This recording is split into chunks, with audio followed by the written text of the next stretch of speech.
반도체를 바라볼 때 업황에 대해서 판단했을 때 변화한 게 하나도 없거든요. 앞으로의 분위기 모두가 다 동의하는 부분입니다. 하이닉스 삼성전자가 왜 주가가 하락하는지 지금 바닥권에서의 변동성이고, 이 변동성은 우리가 즐겨야 되는 변동성이라고 저는 현실적으로 지금 현재 투자를 하고 계시는 개인 투자자분들 더 살 돈이 없습니다. 맞아요. 풀로 다 들어가 있기 때문에 네. 제가 말씀을 드려본다면 조금만 더 기다리면. 안녕하십니까. 예민수의 경제토크, 변동성이 큰 시장인데요. 오늘의 대응 전략 말씀해 주시기 위해서 김대준 대표님 오셨습니다. 어서 오십시오. 네, 안녕하십니까. 야, 뭐 정말 삼성전자, 하이닉스의 독주는 좀 브레이크가 걸릴만 하지만 너무 지금 변동성이 크게 나타나는 흐름들이고요. 시장 전체에도 큰 영향을 미치고 있습니다. 네. 국내 증시 흐름들은 어떻게 되는 건가요? 이제 하반기에는. 일단 변동성 먼저 말씀을 한번 드려볼 네. 거고요. 하반기 증시 흐름에 대한 예상도 한번 말씀을 드려보겠습니다. 변동성이 굉장히 큽니다. 근데 일단 이 내용은 우리 국내 증시뿐만 아니고요. 네. 미국이나 일본 같은 경우에도 변동성의 흐름들이 나타나고 있습니다. 다만 최근에 이제 미국, 일본에서 주요 종목이라고 하는 반도체 종목들을 보게 되면 마이크론도 하루에 9%, 뭐 8%씩 네. 움직이고 있고요. 일본의 시총 1위인 키옥시아 같은 경우에도 하루 8, 9%씩 움직이고 있어요. 근데 시장 전체적으로 보면 미국, 일본 시장이 1%대에서 움직임이 그러니까요. 제한적으로 진행되거든요. 추세도 부러지지 않았고요. 네. 이것은 무엇이냐면 키옥시아 같은 경우는 전체 시총에서 한 15%? 16%이 정도 시총 비중으로의 차지를 하고 있고요. 마이크론 한 9% 정도 되죠.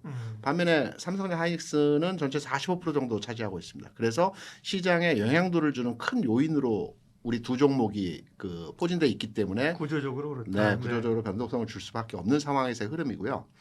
그래서 당분간의 영역에서도 이 변동성의 흐름들은 좀 더 진행되어질 것이다라는 측면에서의 판단으로 시장을 해석하고 있고요. 하반기 증시 또는 뭐 7월, 8월 간 흐름에 대한 내용으로 해석을 해보게 되면 저는 기본적으로 시장은 V자 반등보다는 U자 반등형의 모습이 나타날 가능성이 높다라고 생각을 합니다. 거기에 대한 이유는 지난 6월부터 움직였던 시장의 고객 예탁금과 연결지어서 한번 말씀을 드려볼게요. 네. 9,300포인트를 찍었던 지난 6월 중순의 고객 예탁금은 대략 한 140조 원이었습니다. 주가 움직이면서 한 반등 줬죠. 9,000포인트까지 반등을 줬어요. 9,000포인트 반등 줄 때의 고객 예탁금은 130조였고요. 다시 내려와서 8,000포인트까지 반등을 줬을 때 예탁금은 120조였고요. 최근 7,000포인트가 깨졌다가 7,500포인트까지 반등 주는 과정에서 예탁금은 100조, 110조 여기서 내외입니다. 그렇죠. 이게 무슨 얘기냐면 시장에서 고객 예탁금이 점점 감소 추세를 보여주고 있다는 겁니다. 과거 같은 경우에는 뭐 지난해에도 마찬가지고 올해도 조정받을 때의 흐름들은 여러 차례 있었습니다. 이때 같은 경우는 고객 예탁금이 유지되거나 아니면 빠지면 빠질수록 돈이 더 들어오는 현상에서의 모습이 나타났거든요. 그렇죠. 근데 지금은 빠질 때마다 예탁금이 줄고 있어요. 그러면 과거와 같이 빠질 때 시장을 받쳐주면서 끌어올릴 수 있는 에너지가 부족하다라는 측면으로서도 이해가 되거든요. 네. 그리고 앞으로 시장은 지금 최근에 지수적 측면에서는 뭐 거의 바닥권에 들어왔기 때문에 추가 하락보다는 이제 V자 반등보다는 U자형 뭐 7월, 8월 흐름 내에서 바닥을 다져가면서 하반기에 다시 상승할 수 있는 흐름으로의 진행되는 과정의 모습이 나타날 가능성이 높기 때문에요. 이 내용을 추론해서 종목에 대한 또 업종에 대한 내용들을 우리가 판단을 해보게 되면 시총이 높은 그러니까 대형주 중심에서의 흐름은 7월, 8월 장에 나타나기 조금 어려울 것 같고요. 반면에 지수 관여도가 좀 작은 종목들의 흐름들은 좀 발빠르게 움직이는 시장에서의 모습이 진행될 수 있기 때문에 7월, 8월 장은 여기에 대한 전략적 대응으로 시장을 판단해서 접근해야 되지 않겠나 이렇게 생각합니다. 네. 그러면 제일 투자자들이 궁금해하는 반도체는 어떻게 되는 겁니까? 이제 투톱으로 보면 뭐 일부 증권사에서 이익 전망치를 조금 내리고 있어요. 네. 목표가도 조금 조정합니다만 대체적으로 보면 아직까지 이익의 성장이라든지 목표가는 꽤 지금하고 괴리가 나타난 상황이잖아요. 그렇습니다. 네. 그러나 뭐 선뜻 받기에는 말씀하신 것처럼 이제는 다들 이제 뭐 정말 쫄리는 게 아니라 이제 지긋지긋한 거죠. 변동성이 워낙 커서 그죠? 네. 그러면 이제 반도체의 어떤 전환 포인트는 어떤 게 될까요? 일부 증권사에서 목표를 하향한 데도 있었고요. 네. 오히려 더 상향한 증권사도 있습니다. 그런데 우리가 여기서 딱 하나 특징지어서 반도체를 바라볼 때 업황에 대해서 판단했을 때 변화한 게 하나도 없거든요. 기존의 긍정적인 업황에 대한 앞으로의 분위기 모두가 다 동의하는 부분입니다. 하나 여기서 이제 체크할 이제 하이닉스 삼성전자가 왜 주가가 하락하는지 마이크론은 고점 대비해서 한 25% 빠졌습니다. 그리고 키옥시아 같은 경우는 30%가 빠졌고요. 삼성 하이닉스는 한 30에서 40% 정도 하락을 했습니다. 좀 더 많이 빠졌죠. 네. 더 많이 빠진 이유에 대해서는 뭐 변동성 요인으로 해석하기도 하지만 기존에 이제 마이크론 실적이 나왔을 때 우리가 이제 주시에서 판단했던 게 매출이었습니다. 마이크론의 전분기 매출은 35조였고요. 이번에 발표된 매출은 65조였습니다. 거의 2배치가 상향화되었죠. 그런데 삼성전자 실적 이번에 잠정치가 나온 내용을 보게 되면 물론 엄청난 데이터입니다. 180조. 그런데 우리가 알고 있는 휴대폰이라든가 디스플레이라든가 오디오 쪽을 빼고요. 이게 통상 한 50조 정도 매출이 나오거든요. 분기마다. 그럼 130조라는 얘기입니다. 지난 분기에 80조였고요. 이번에 반도체 부분이 130조였다라고 한다면 마이크론의 2배 가까운 매출 증가 대비해서 삼성전자는 한 70% 증가했나요? 이런 부분에서의 영향도로 하락폭이 좀 더 진행되는 형태에서의 모습이었고요. 이번 달 말에 발표된 하이닉스 같은 경우에도 물론 서프라이징은 나올 것으로 예상은 되지만 이 서프라이징이 마이크론과의 비교 대상으로 판단했을 때는 마이크론에 비해서 좀 뒤처지는 그러니까 퍼센테이지적 측면에서 매출 신장세가 네. 좀 낮아질 수 있기 때문에 하락폭이 좀 더 컸다라고 저는 해석을 근데 하고 있습니다. 삼전닉스가 마이크론보다 뭐 못할 이유가 없잖아요. 꼭 주가뿐만 아니라 지금 실적을 말씀하셨는데 네. 실적에서 그렇게 밀릴 이유가 있나요? 얼마 전에 트럼프 네. 대통령이 반도체에 있어서 자국 기업에 대한 반도체 기업에 좀 더 특혜라기보다는 일감 몰아주기 형태로 진행이 되어야 된다라는 취지의 얘기를 했다라는 부분을 우리가 기억해 보게 되면 빅테크사들이 아무래도 삼성전자 하이닉스보다는 그 미국 내에 있는 마이크론이나 인텔 같은 경우에 좀 더 주문을 더 줄 수 있다라는 우려감에 의한 주가 하락 요인으로 작동되었다라고도 해석이 되고 있기 때문에 이런 부분들이 마이크론이나 키옥시아에 대해서 삼성 하이닉스가 좀 더 주가의 하락폭이 나타나지 않았나 이렇게 해석하는 부분도 있습니다. 네. 반도체의 그 업황 자체는 좀 변화된 건 없다고 네. 말씀하셨는데 워낙 이제 흔들어대고 있는 국면인데 그러면 예, 2분기 실적 이후에 뭔가 좀 변화가 나타날 수 있을까요?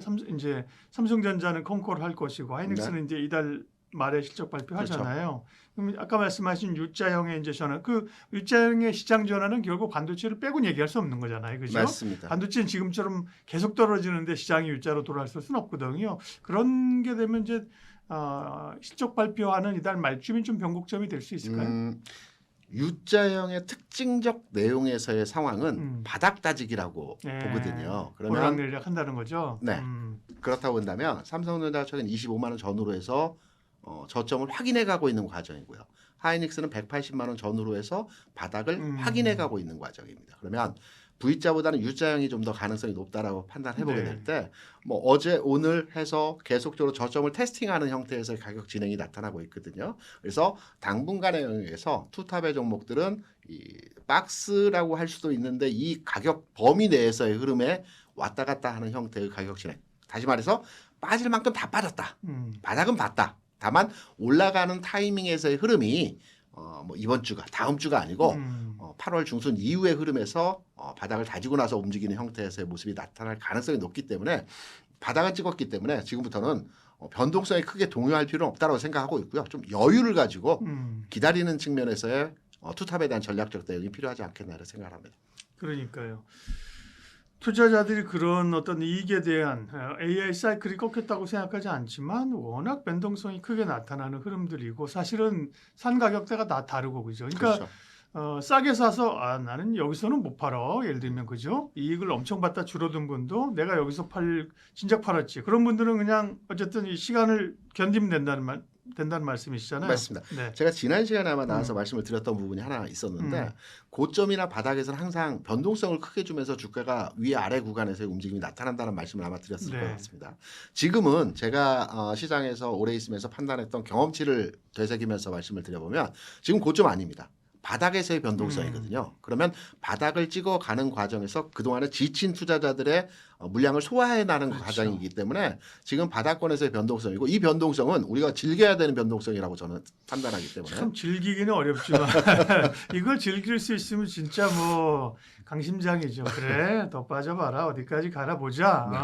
더 사줄까 이름 좋지만 그럴 그 임계점을 좀 개인 투자자들은 좀 넘었어요, 그죠? 아 지긋지긋하다. 제가 아는 분도 내가 왜 이곳에 그러니까 즐긴다는까지는 표현은 못해도 잘 견뎌야 될 타이밍인 것 같고요. 네, 네. 그러면 신규 매수자 관점에서는 좀 오르락내리락할 때 사 모아서 가요? 아니면 이제 뭐 삼성전자 하이닉스 말고 이제 다른 거 사요? 신규 매수자 입장에서 너무나도 쉬운 정답으로의 주가 움직임이 진행이 되고 있고요. 뭐 앞서도 말씀드렸지만 바닥 지점에서의 휘둘림의 움직임이기 때문에 당연히 모아가는 전략에서의 접근이 가능하고요. 다만 제가 시장에서 주식 투자하는 여러분들과 이제 얘기를 나누다 보면 돈이 네. 없어요. 예, 맞아요. 더 살 돈이 없습니다. 맞아요. 풀로 다 들어가 있기 때문에 네. 신규로 어디서 땡겨서 주식을 더 살 만한 여력이 없다라는 분이 그게 거의 문제지. 네. 99%입니다. 네. 그래서 현실적으로 지금 현재 투자를 하고 계시는 개인 투자자분들 입장에서 제가 말씀을 드려본다면 싱글 자금이 있는 분은 그나마 희망적인 분이고요. 주식으로 풀로 가지고 계신다면 특히 투탑 반도체 종목에 대해서 올인해서 진입해서 가지고 계신다면 조금만 더 기다려 보시기 바랍니다. 위 가격에서는 좀 더 위험하기 때문에 변동성에 대해서 제가 시그널을 몇 번 드렸던 것 같은데요. 지금은 아래 가격에서의 변동성입니다. 조금만 더 기다리면 탄력적 가격 운용에서의 흐름들이 진행이 되어지고 있고요. 우리나라에서 주식 투자하시는 투자자분들의 단점이라고 할까 단점은 급하다라는 겁니다. 네. 마음이 좀 급하신데 알겠습니다. 그런데 한 달 정도의 시차를 두고 기다려 보시면 지금 가격보다 훌륭히 좋은 가격으로 흐름이 진행되어질 것이기 때문에 투탑에 대해서는 살 여력이 없다라고 하신다면 조금 시간을 두고 여유 있게 바닥은 왔기 때문에 저점은 찍어가고 있기 때문에 기다려 보신다는 전략으로 말씀을 드려봅니다.